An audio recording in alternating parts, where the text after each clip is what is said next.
Mga kaibigan, ito ay isang tunay na kuwento o marahil ay isang bagay na nangyayari sa kasalukuyan. Sa lungsod ng Ho Chi Minh, Vietnam, may isang pangyayaring hindi kapani-paniwala.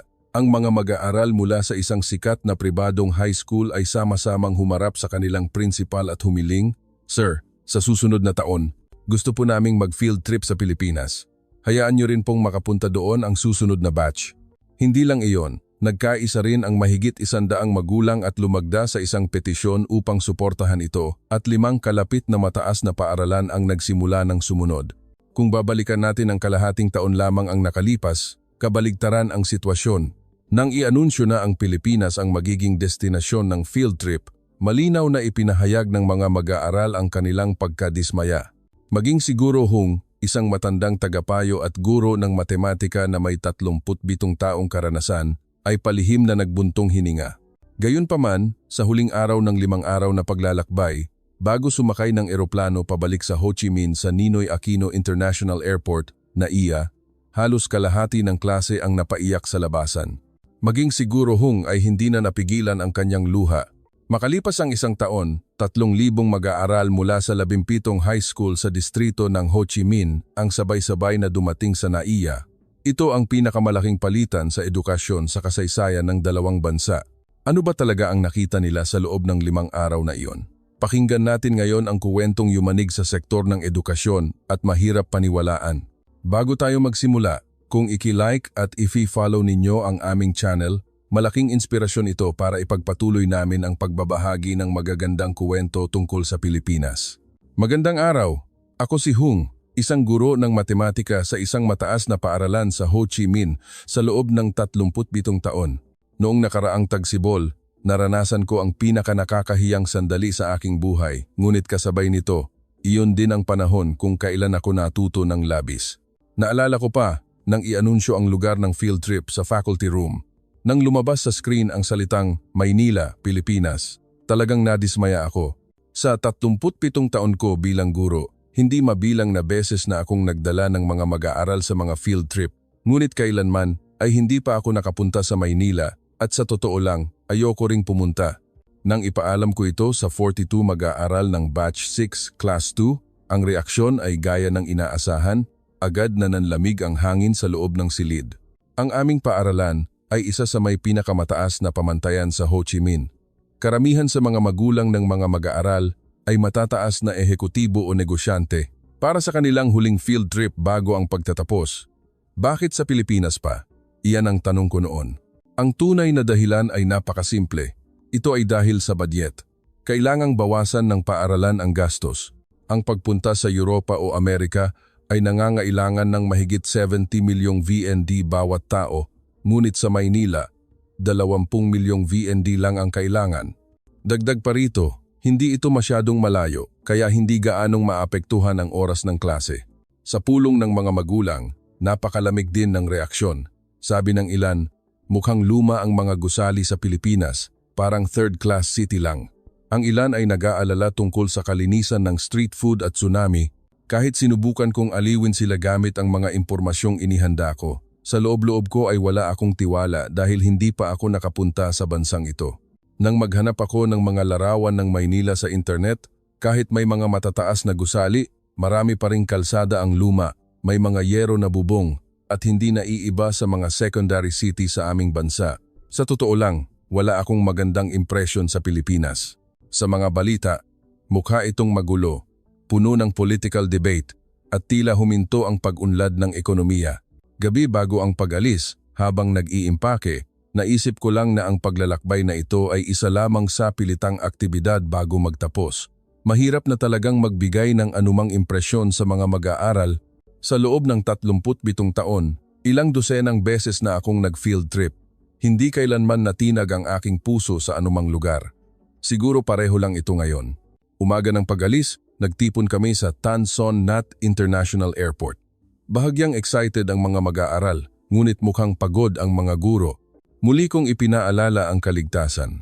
Dapat laging magkasama, huwag mahihiwalay sa grupo, at huwag makikipag-usap sa mga estranghero mga bagay na paulit-ulit kong sinasabi. Habang nakaupo sa eroplano, nakatanaw ako sa bintana habang unti-unting lumalayo ang Vietnam. Ang katabi kong guro ay bumulong ng may pag-aalala. Nabalitaan ko na hindi masyadong malinis ang mga roadside restaurant sa Pilipinas. Magiging maayos kaya ang mga mag-aaral? Sumagot ako, huwag kang mag-alala. Siguro katulad lang ng atin ang lasa. Kakainin naman siguro. Ang eroplano ay lumipad at makalipas lamang ang 1 oras at kalahati ay nakarating na kami. Pumikit ako. Iniisip na sana ay maging maayos ang biyaheng ito, walang masaktan.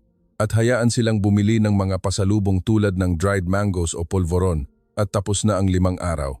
Wala akong inaasahan sa Pilipinas. O, mas tama, mayroon akong prejudice. Akala ko, ito ay isang bansang maraming aspeto ang nahuhuli sa amin at walang matututunan. Iyon ang kayabangan na naipon sa loob ng 24 taon. Hindi ko alam noon na ang paglalakbay na ito ay babaliktad sa aking buhay guro ng lubusan. Hindi ko inasahan na ang Pilipinas ay lilitaw sa aking harapan sa isang anyo na ibang-iba sa aking imahinasyon at sa sandaling tumapak ako sa Ninoy Aquino International Airport, nagsimulang gumuho ang aking mundo. Pagdating sa NAIA, ang una kong nakita ay ang lawak at ang pagiging palakaibigan.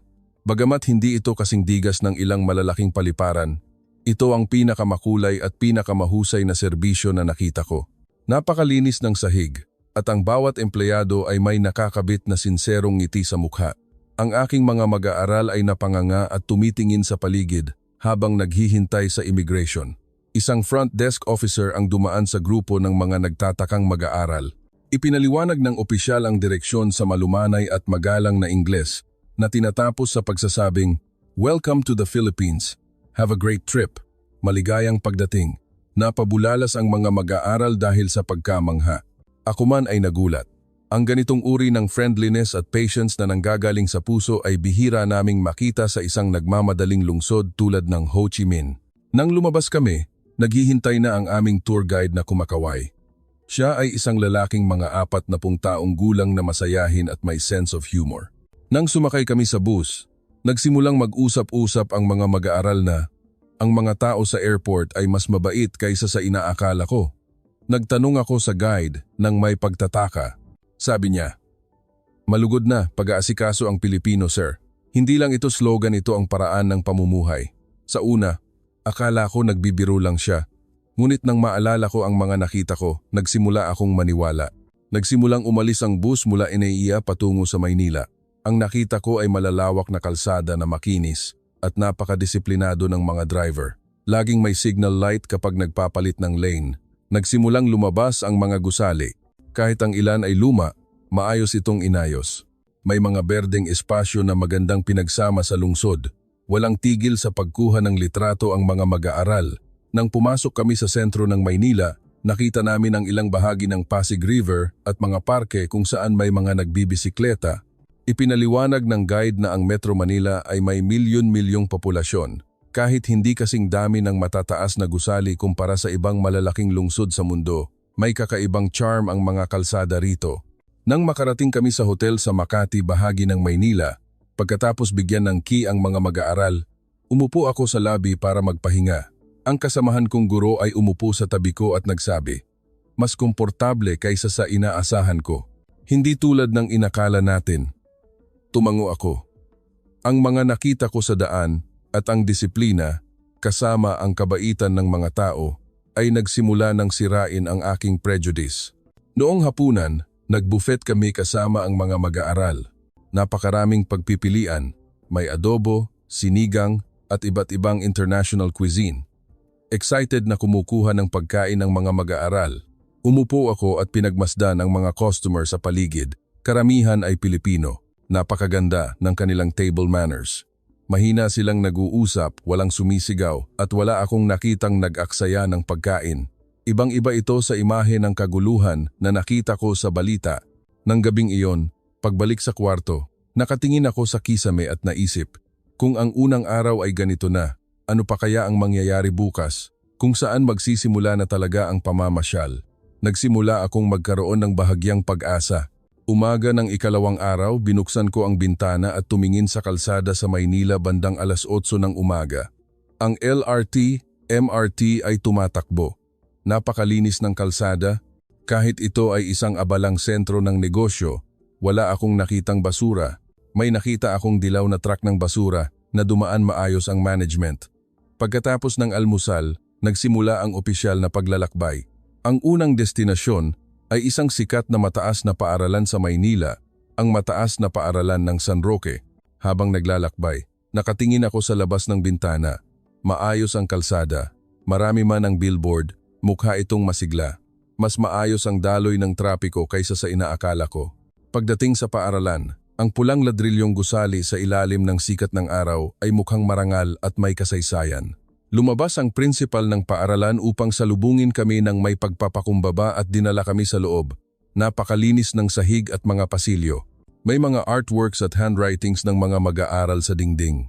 Ang una naming pinuntahan ay isang ordinaryong silid-aralan. Nang buksan ang pinto, halos napabulalas ako. Walang high-tech CCTV camera sa silid. Isa itong simpleng silid-aralan. Ngunit ang talagang nagpatulala sa akin ay ang nangyari pagkatapos. Nang matapos ang recess, sabay-sabay na tumayo ang lahat ng mag-aaral, kinuha ang kanilang mga gamit panlinis at nagsimulang magkuskus ng sahig, magpunas ng bintana at linisin ang pasilyo, sila mismo. Walang sinumang mag-aaral ang nagreklamo at ang guro ay nakatayo lamang sa malayo at nagmamasid. Ipinaliwanag ng principal na ito ang oras ng paglilinis. Dapat alagaan ng bawat mag-aaral ang kanilang paaralan araw-araw upang itanim ang sense of responsibility at pagmamahal sa komunidad. Tumango ako, ngunit sa loob-loob ko ay tila sinuntok ako ng malakas. Ang ganitong uri ng bagay ay halos wala sa aming paaralan. Karaniwan kaming umuupa ng panlabas na kumpanya para sa paglilinis. Sunod, pumunta kami sa gymnasium. Nakita namin ang mga mag-aaral na abalang nag-e-ensayo para sa kanilang mga club basketball, volleyball at dance club. Lahat sila ay may mukhang may tiwala at masaya. Ang mga coach ay nakikipag-ugnayan sa mga mag-aaral na parang kaibigan. Malaya at masiglang kumilos ang mga mag-aaral. Ang pinakanakakagulat ay ang oras ng tanghalian. Maayos na nakapila ang mga mag-aaral upang kumuha ng kanilang tanghalian. Ang mga mag-aaral na naghahatid ng pagkain ay nakasuot ng apron, mask at hairnet, napakalinis. Ipinaliwanag ng nutritional coach na binibigyan ng mataas na pagpapahalaga ng Pilipinas ang edukasyon sa agrikultura at pagkain. Karamihan sa mga ingredients ay lokal at organic na gulay at mahigpit ang safety check. Ang pinanggalingan ng lahat ng pagkain ay nasusuri at ang paghihiwalay ng basura pagkatapos kumain ay walang kamali-mali. Nang lumabas ako ng paaralan, naisip ko, kahit ipinagmamalaki ng Ho Chi Minh ang modernong material, ang Pilipinas ay nangunguna sa amin sa aspeto ng paghubog ng pagkatao. Hindi ito tungkol sa matataas na gusali, ngunit ito ay edukasyon na lumilikha ng mga tao na kumikilos ng tama ng natural. Ito ay talagang kahanga-hanga. Pagkatapos ng tanghalian, binigyan namin ang mga mag-aaral ng kalayaan sa loob ng ilang oras. Naghiwalay sila sa 4 na grupo upang maglakad sa Ayala Center. Nagpasya akong sundan ang grupo una na may 11 mag-aaral. Puno ng tao at enerhiya ng kabataan ang Ayala Center. Nagtinginan ang mga mag-aaral sa mga tindahan ng handmade goods at bumili ng milk tea. Lumakad ako ng malayo at napansin na ang kalsada ay mas malinis kaysa sa inaakala ko. Bawal kumain sa LRT, MRT station kaya napakalinis. Makalipas ang halos 1 oras na paglalakad, sinabi ng mga mag-aaral na gusto nilang pumunta sa isang kalapit na mall na may maraming collectibles. Tumango ako. Nang pumasok kami sa mall tulad ng Glorieta, maliwanag ang mga tindahan sa magkabilang gilid at malawak ang pasilyo. Naghiwa-hiwalay ang mga mag-aaral. Patuloy akong nagmamasid. Kahit marami ang tao, lahat sila ay may disiplina. Nang umakyat sa escalator, kusa silang tumayo sa kanan upang magbigay daan sa kaliwa para sa mga nagmamadali. Ito ay isang sibilisasyon na higit sa inaasahan ko. Makalipas ang mga 30 minuto, isang babaeng mag-aaral ang tumakbo sa akin na namumutla ang mukha. Nagtanong ako, "Anong nangyari?" Sumagot siya, "Nawawala po ang wallet ko. Kanina lang. Nasa gilid pa ng backpack ko." Nagsimulang magtipon ng ibang mga mag-aaral. Kalmado akong nagtanong, "Kailan mo huling nakita?" Sabi niya, "Mga 10 minuto na ang nakalipas nang gamitin ko ito para bumili ng souvenir. Pagkatapos, hindi ko na maalala. Naglakad kami pabalik at nagtanong sa may-ari ng tindahan. Umiling ang may-ari ng tindahan ngunit mabilis na tumulong upang tingnan ang CCTV footage ng may pagmamalasakit. Lalo pang lumungkot ang mukha ng mag-aaral. Sabi niya, mayroon po akong mahigit 10,000 Vietnamese dong doon, may mahalagang dokumento at may larawan ng lola ko na namatay na. Sabi ko, subukan nating maghanap sa paligid. Kung wala, kailangan nating mag-ulat sa pulisya. Naghanap kami ng matagal, nagtanong sa bawat tindahan, ngunit walang nakakita. Makalipas ang 20 minuto, nagsimula na akong sumuko. Alam ko na napakahirap maibalik ang wallet na nawala sa ibang bansa. Habang sasabihin ko na sana iyon sa mag-aaral, may tumawag sa akin mula sa likuran. Nang lumingon ako, nakita ko ang isang lola na humihingal. Siya ay mga 60 taong gulang, simpleng manamit, at may hawak na wallet sa kamay. Nagtagalog siya na may halong Ingles. Ito ba ang wallet? Nakita ko ang mga mag-aaral na sumusunod dito. Mabilis na tumulong ang tour guide sa pagsasalin. Sabi ng lola, nakita niya ang wallet na nahulog. Nakita niya ang student ID na nakasulat sa Vietnamese kaya alam niyang foreigner ito. Maraming tao sa lugar na iyon at natatakot siyang magulat ang bata kaya mabilis siyang sumunod sa daan na dinaraanan ng grupo ng mag-aaral na may ganitong uniform. Inabot ng babaeng mag-aaral ang wallet habang umiiyak. Nagulat ako! Ang lola na ito ay sumunod sa amin sa gitna ng maraming tao sa Glorieta, Ayala Center, ng mahigit 20 minuto, kahit 60 taong gulang na siya. Nagpasalamat ako ng buong puso. Kumaway ang lola at ngumiti ng malumanay. Ay, okay lang iho. Siguro nagulat ka nang nawala ang gamit mo. Buti at naibalik. Ligtas dito sa Pilipinas. Mag-ingat ka na lang sa susunod. Inalok ng mag-aaral ang lola ng pera bilang pabuya, ngunit mahigpit itong tinanggihan. Wag na. Mag-enjoy ka sa biyahe mo. Itabi mo ang pera at bumili ka ng masarap na pagkain. Pagkatapos, kumaway siya at umalis ng may ngiti. Nakatayo ako at nakatingin sa likod ng lola. Ito ba ang malasakit na sinasabi nila tungkol sa mga Pilipino? Habang pabalik sa hotel, tahimik ang mga mag-aaral. Ang dating maiingay ay nakaupo ng tahimik. Tila lahat sila ay nag-iisip tungkol sa nangyari. Ganoon din ako.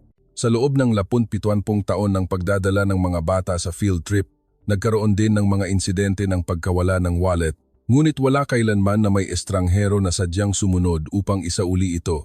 Pagdating sa hotel, mag-isa akong umupo sa lobby.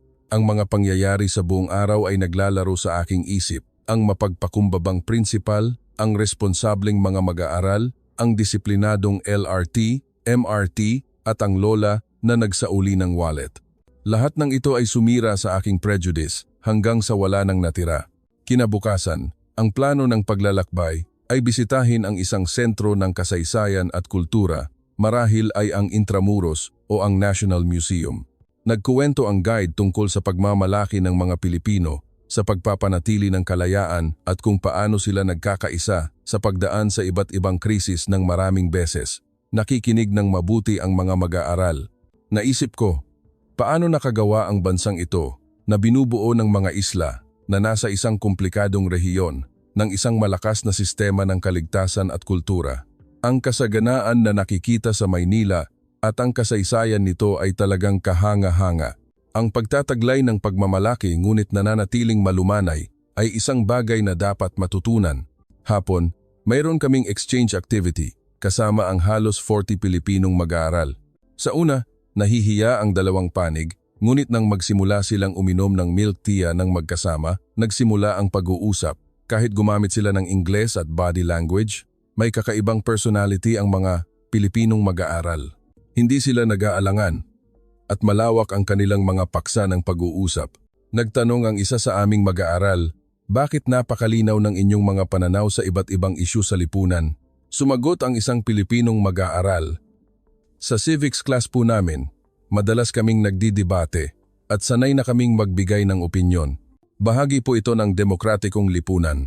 Nagulat ang aming mga mag-aaral dahil sanay sila sa iisang pamantayan lamang na sagot. Nang lumalim ang pag-uusap, nagsimulang magkuwento ang lahat tungkol sa kanilang mga pangarap.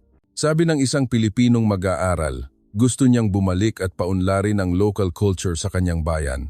Ang isa naman ay gustong maging indie singer. At ang isa pa ay gustong maging volunteer at magturo sa malalayong lugar.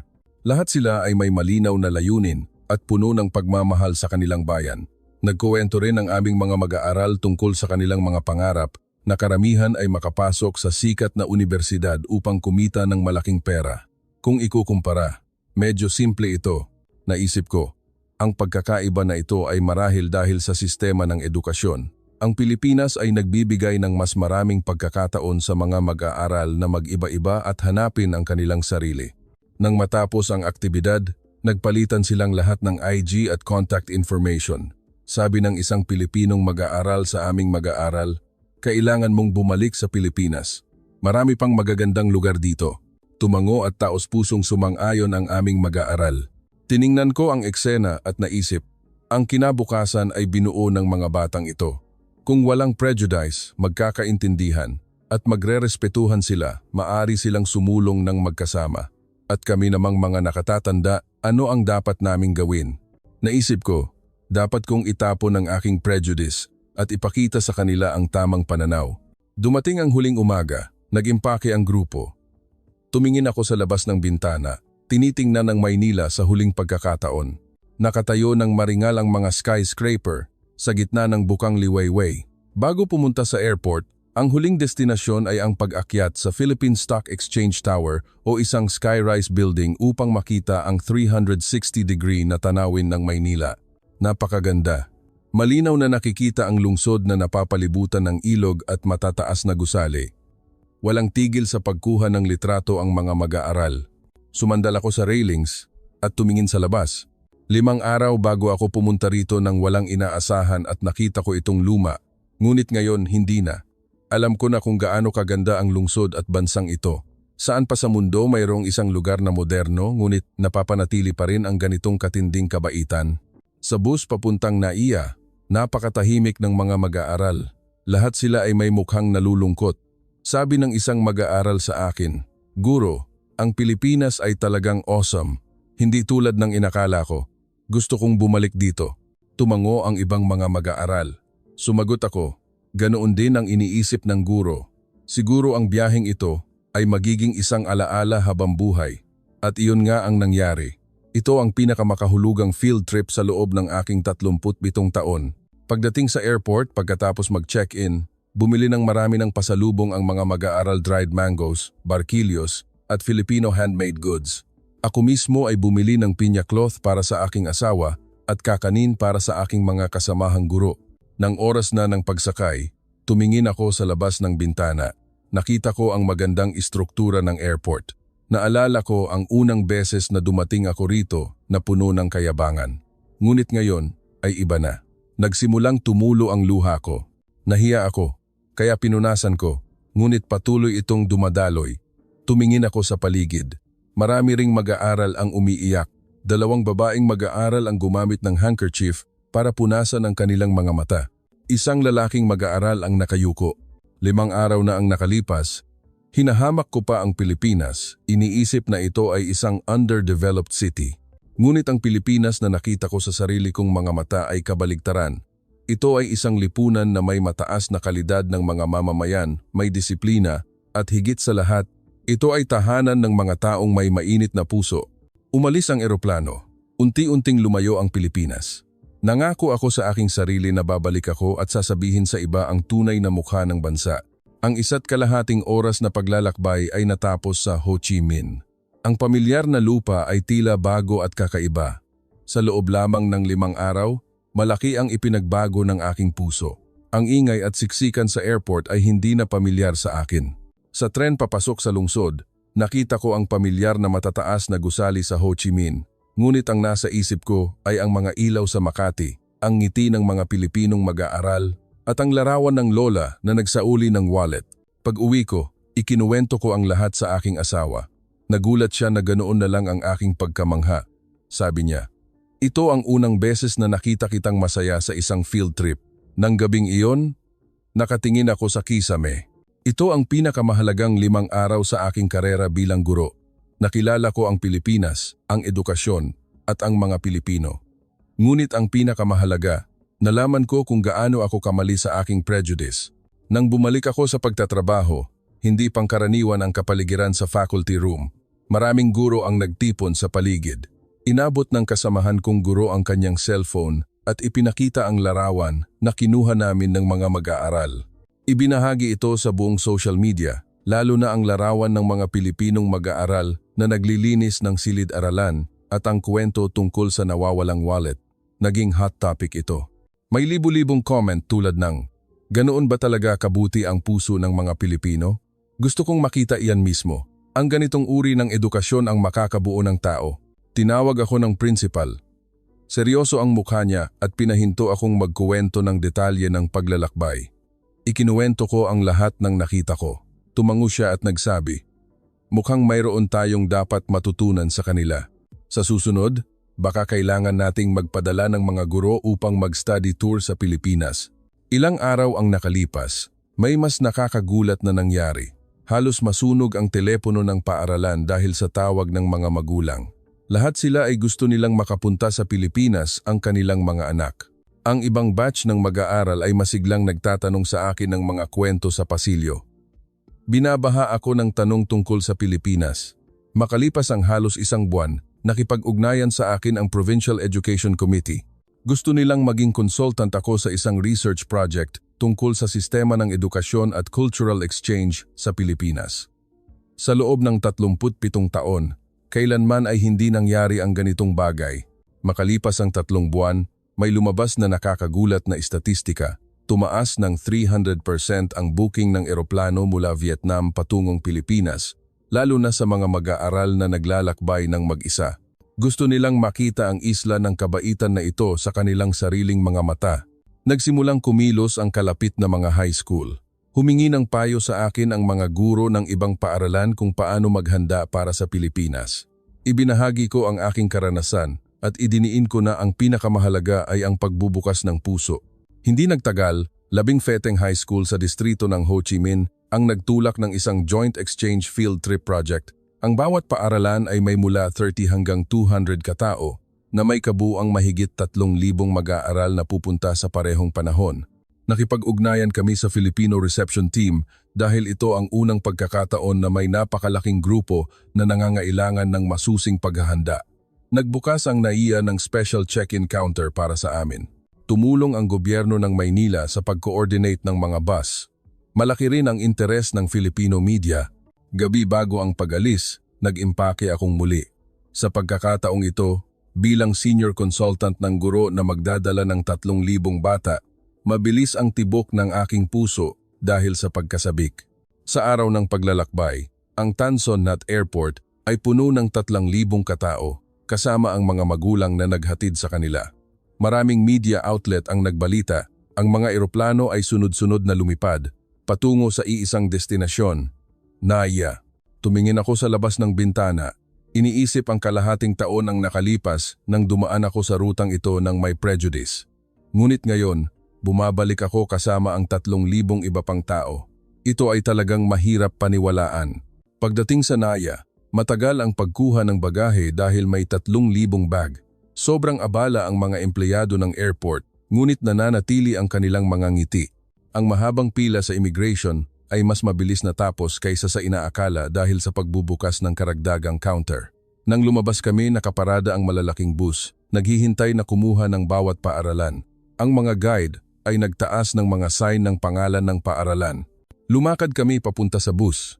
Maayos na sumakay ang mga mag-aaral. Ang guide sa bus ay isang masayahing Pilipinong lalaki. Bumati siya, "Aalagaan ko kayo sa linggong ito. Welcome to the Philippines." Malakas na sumagot ang mga mag-aaral. Umalis ang bus. Ang tanawin mula NAIA papuntang Maynila ay kasing komportable pa rin ng dati. Ang 3,000 mag-aaral ay naghiwa-hiwalay patungo sa kanilang iba't ibang partner school. Sa loob ng isang linggo, bumisita kami sa iba't ibang paaralan sa Pilipinas at nakipagpalitan sa mga Pilipinong mag-aaral. Ako at ang aking grupo ay bumalik sa dating paaralan na pinuntahan namin kalahating taon na ang nakalipas. Naalala ako ng principal at masayang sinalubong. Sa pagkakataong ito, may mga aktibidad na kasama ang aming mga mag-aaral sa aktwal na classroom. Ang aming mga mag-aaral ay nakaupo at nag-aaral kasama ang mga Pilipinong mag-aaral. Kahit ang mga libro ay nasa Tagalog at Ingles, dahil sa magkatulad na kultura at bukas na komunikasyon, wala itong naging hadlang. Sa oras ng recess, magkasama silang kumain ng lunchbox. Nagrekomenda ang mga Pilipinong mag-aaral ng lechon, pansit, at kung paano uminom ng milk tea sa estilong Pilipino. Nagkuwento naman ang aming mga mag-aaral tungkol sa pag-unlad ng Ho Chi Minh. Walang tigil ang tawanan. Pagkatapos ng klase, magkasama silang gumawa ng club activities, kabilang ang music club, art club, at Arnis Club. Nagtulungan ng maayos ang mga Pilipino at Vietnamese na mag-aaral sa isang malaya at bukas na kapaligiran. Sa ganitong kapaligiran, mas nagkalapit ang puso ng mga mag-aaral ng dalawang bansa. Makalipas ang isang linggo, dumating ang araw ng pagbalik sa Ho Chi Minh. Sa harap ng paaralan, niyakap nila ang isa't isa nang may luha, nangakong bibisita sa Ho Chi Minh at nangakong babalik sa Pilipinas. Sa eroplano, tiningnan ko ang mga mukha ng mga bata. Lahat sila ay may mukhang nasiyahan, sabi ng isang mag-aaral sa akin, dahil po sa guro, malaki ang ipinagbago ng buhay ko. Salamat sa pagpapakilala sa akin sa Pilipinas. Hindi ito tulad ng sinasabi ng ilang matatanda. Napakainit po rito. Tumango ang ibang mga mag-aaral. Pagdating sa Ho Chi Minh, naghihintay na ang mga media outlet upang mag-interview. Kamusta ang Pilipinas? Sumagot ang mga mag-aaral. Ang galing. Gusto naming bumalik doon. Gusto naming irekomenda ito sa lahat ng aming kaibigan. Napakabait ng mga tao roon. Nang gabing iyon, malaking balita ang pag-uulat tungkol sa 3,000 bata. Ipinakita ang balita sa buong bansa. Ang iba pang mga lungsod, tulad ng Hanoi o Da Nang, ay nagsimulang magpakita ng interes sa proyektong ito. Makalipas ang 3 buwan, sa graduation ceremony, tinanggap ng mga mag-aaral na aking tagapayo ang kanilang diploma. Nang matapos ang seremonya, tumayo ako sa podium, tiningnan ang mga mag-aaral at mga magulang. Sinabi ko nang nanginginig ang boses. Ako ay naging guro sa loob ng 37 taon. Maraming mag-aaral na ang aking tinuruan. Maraming lugar na ang aking napuntahan.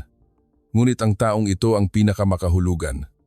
Ang karanasang nakasama ko kayo ay nagpabago sa aking buhay. Inamin ko ang prejudice ko noon at humingi ng tawad sa pagbaliwala ko sa Pilipinas.